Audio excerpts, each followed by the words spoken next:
Hey everybody, thank you so much for joining the channel today. I'm Dane, your host of the Rock and Metal Guardian. Hope you're doing well during this holiday season. My previous video was called Light and Shade Part 1, and in that video I talked about my top favorite 30 songs that demonstrated songs that began slow, that moved towards a gradual build-up where the song eventually gets heavy and intense and ends for the most part that way. And so this part 2, Light and Shade, is about my top 30 favorite songs that don't begin slow and gradually build up and then get heavy. These are those light and shade songs that ping pong and bounce back and forth between light and shade or slow and heavy. So there's a constant oscillation between the two styles. And so I wanted to distinguish between the two because, as you'll see, my number one is in many ways a model for all the ones that come after that. Perhaps. I think that they are. And in the previous video, my number one I thought was or is a model for all the ones that follow that as well. And you'll see what I mean. So again, these are a different type of light and shade. There isn't these songs that I'm mentioning today can start either heavy or slow and then ping pong back between the two. So let's get started. Again, another ranking. So number 30, this is an instrumental. This is from King Crimson, Larks, Tongues, and Aspic, Part 1. And so in this song you have some heavy parts that are essentially heavy metal in sound, and many of us will have talked about that part that does throughout the song. There's that and then you get some lighter textures outside of that. So maybe a stretch here, but I'm counting it as my number 30. So Larks, Tongues, and Aspic, Part 1.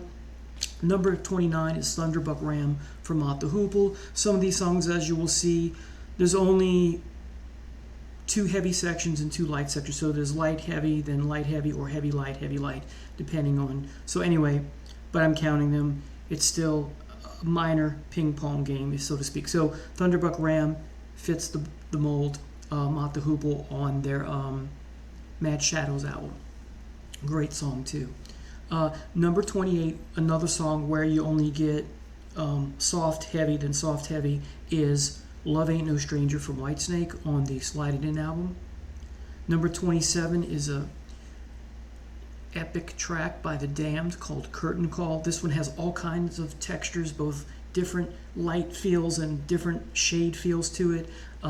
There's some soloing here, there's some soft-spoken bits, there's some more shouty bits from David Vanian. It's just really cool. It's Curtain Call Part 1 and Curtain Call Part 2 on the Black album, but it's really one song. And then live they kind of split it up. They'll do Part 1 and then do another song or two, and then they'll go back to Part 2. But either way, great song. The next is Telegram from Nazareth on the Too Close for Rock and Roll album, I believe. And it's the one where the band is in the limousine and everyone's pushed up against the glass trying to get a signature or get in the limo. And this song has 4 or 5 parts to it. It's 8 or 9 minutes long, and there's some bouncing back and forth between different light styles and different heavy styles. So I'm counting that as well. Number 25 is All My Life from Foo Fighters. And sticking with the Foo Fighters, an even better song in this type of song composure or structure, is The Pretender. And what's great about the song is you have almost the opening soft part has a Beatles vibe to it, or a Beatles melody or harmony to it, and then it gets heavy, and then it goes back to that soft Beatle-esque type melody, and then it keeps bouncing back between. It's great. It's one of my favorite, if not my favorite, Foo Fighters song of all time. Not a band I listen to much, if at all. I'm sorry, not a band I listen much to anymore. Sometimes. Number 23, Magic Power by Triumph on the Allied Forces album.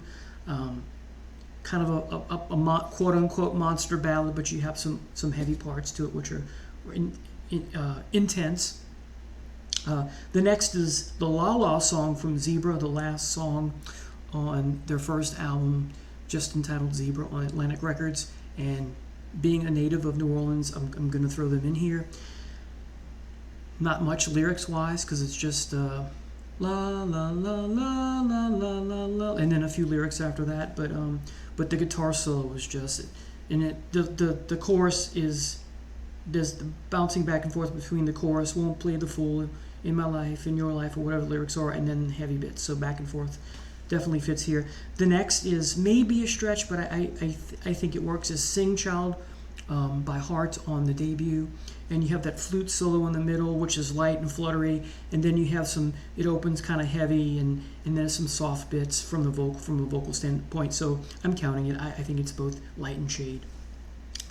The next is Still Loving You by the Scorpions on Love at First Sting. Got to include that here. Next is Roundabout by Yes. That's number 19. Number 18, heavy metal love song from Kiss, I Still Love You on Creatures of the Night.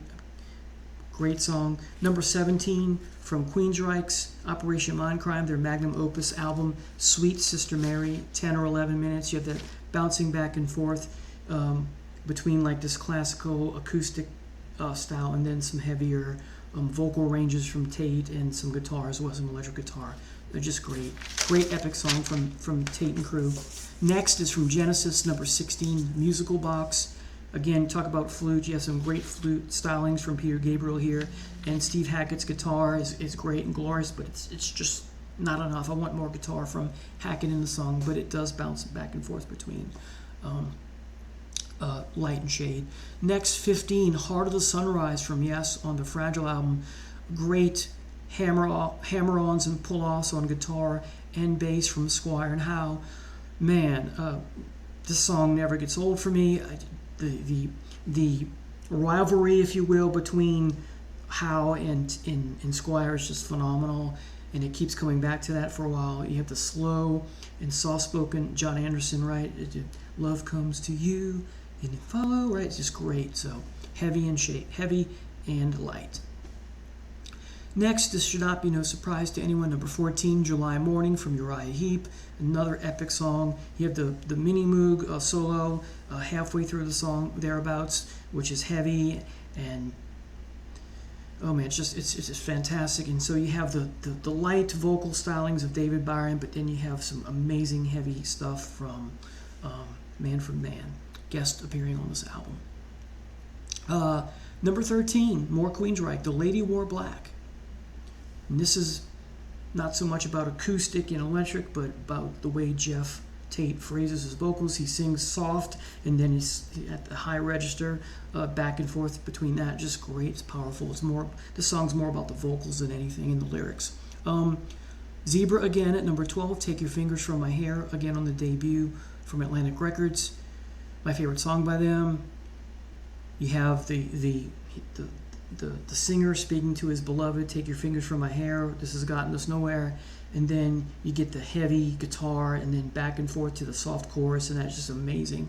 And then you got the blistering guitar at the end. It's fabulous. The next one is Crazy on You, number 11 by Heart, also on the debut. And this is more about heavy and light with respect to Ann Wilson's vocals, soft-spoken at times, talking about the willow tree, her dreams, and then when those pipes get heavy and the range gets way up here, right? Man, just amazing. Wow, great goosebumpy song, right?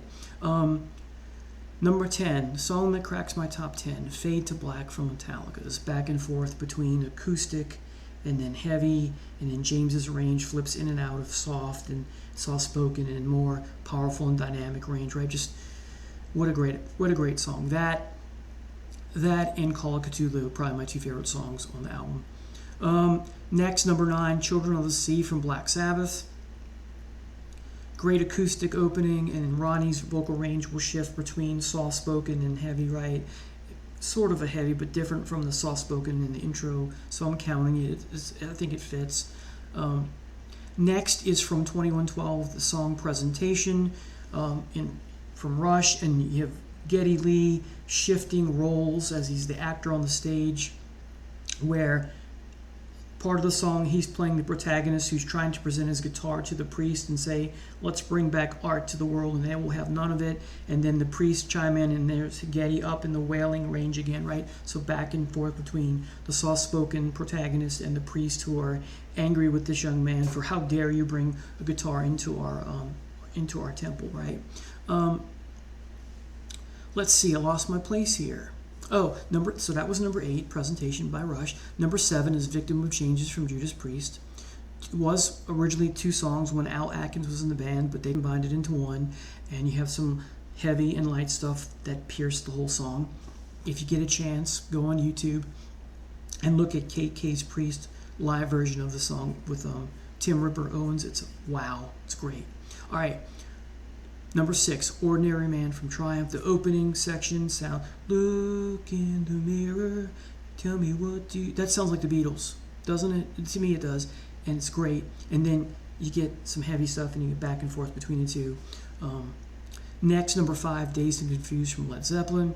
You got a lot of heavy guitar, but you also got, the slow sections is when Robert is singing about being dazed and confused, right? And then ba-na-na-dun, it gets heavy again, so that back and forth counts. One of my favorite songs of all time, number 4, by Great White. Definitely influenced by Led Zeppelin. Rock Me. Oh, that guitar solo. Oh, wow. Man, that is one of my favorite guitar solos of all time in the song Rock Me. Oh, man. I saw them live and they played it, and it was great back in '86. Let's see. Number 3, Beyond the Realms of Death from Judas Priest. You got some acoustic stuff, then some heavier stuff. Rob singing soft, and then Rob singing heavy, right? This back and forth, it's amazing. Number 2, Child in Time. This is just slow, heavy, then slow, heavy, but it still counts in my estimation. You get this build up to the Ian Gillan singing at the top of his lungs, and then he reaches another gear, and then another gear. Then it gets back to the beginning, Sweet Child, and then and you get the xylophone stylistings of Ian Pace. I think it's a xylophone, or maybe it's John Lord on an organ making it sound that way. That's probably what it is. And then it gets heavy again with the final climax and the crash of all the instruments at the end of the song with the guitar outro. Just fabulous, fabulous song. That's my number 2. Number 1, shocking, no surprise, Babe, I'm Gonna Leave You from Led Zeppelin on the debut. The cover song, right? Joan Baez. And perhaps the beginning of all that was to come. And perhaps this, as I said at the beginning of the video, this is probably the one that definitely inspired Great White, because they actually do a cover version of Babe, I'm Gonna Leave You, which is amazing. It's not as good as Zeppelin's, of course, but it's up there. It's quite good. So there you have it, everybody. These are my favorite 30 songs of all time that are light and shade, that Jimmy Page theory or idea of what his musical taste was interested in when he was in Zeppelin and beyond, of course, and not the ones that begin slow and build up to a heavy intensity and crescendo and climax, but the ones that ping pong back and forth between light and shade. Thank you so much for watching. Have a blessed day. Take care. Bye now.